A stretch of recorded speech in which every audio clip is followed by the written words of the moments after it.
Hello bachchon, let's see the question. And the question says assertion sulfanilamide is an anti-malarial. Reason malaria is a highly widespread infectious disease. बच्चों में यहाँ पर जो assertion दिया हुआ है असर्सन उसमें मेरा पूछा जा रहा है इसमें क्या कि जो मेरा सल्फानिलामाइड जो होता है वह एक एंटी मलेरियल ड्रग है। तो बच्चों यहाँ पर जो सल्फानिलामाइड जो है वो एक क्या है एक एंटी माइक्रोबियल ड्रग है। यानी कि ये जो मेरा अल्फा निलामाइड जो होता है वो एक क्या है एंटी माइक्रोबियल ड्रग है ना। तो क्या कह सकते हैं इसको ये कि ये एक एंटी माइक्रोबियल ड्रग है। जनरली इसका यूज जो होता है बच्चों यानी कि एंटी माइक्रोबियल यानी कि हम लोग कह सकते हैं जो सल्फानिलामाइड जो होता है इसका यूज किस में होता है। It is use to cure infection infections due to micro organism यानी कि माइक्रो ऑर्गेनिज्म के चलते जो इन्फेक्शन होता है उसके इलाज में हम लोग क्या करते हैं एंटी माइक्रोबियल ड्रग या फिर जो सल्फानिलामाइड होते हैं उसका इस्तेमाल हम लोग करते हैं। बच्चों यहाँ पर ये जो मेरा असर्सन है वो मेरा क्या हो गया फॉल्स हो गया। असर्सन मेरा क्या फॉल्स है। अब रीज़न की ओर आते हैं।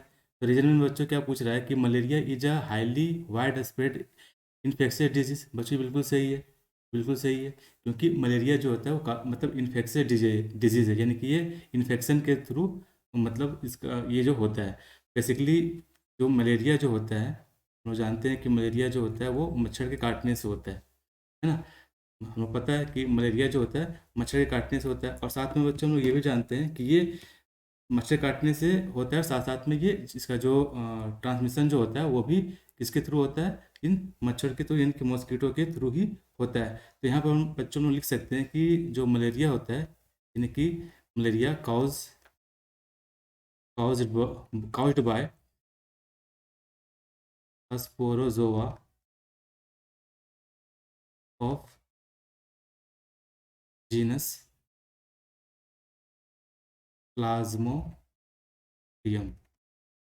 बच्चों ये हम लोग कह सकते हैं कि ये किसके चलते होता है बच्चों ये प्लाज्मोडियम यानी कि जीनस प्लाज्मोडियम के चलते यहाँ क्या होता है यहाँ पर मलेरिया होता है और ये जो है highly wide spread infectious disease है।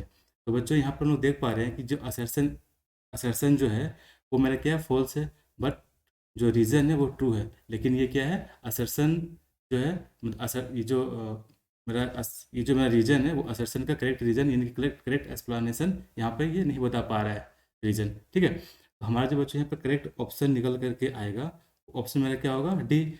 डी है डी में क्या कह रहा है if A is incorrect. A क्या है इनकरेक्ट है but R is correct. R मेरा करेक्ट है लेकिन ये इसका ए का करेक्ट एक्सप्लेनेशन नहीं है इसलिए बच्चों हमारा जो डी होगा वो करेक्ट आंसर होगा। Hope you understood it well. Best of luck.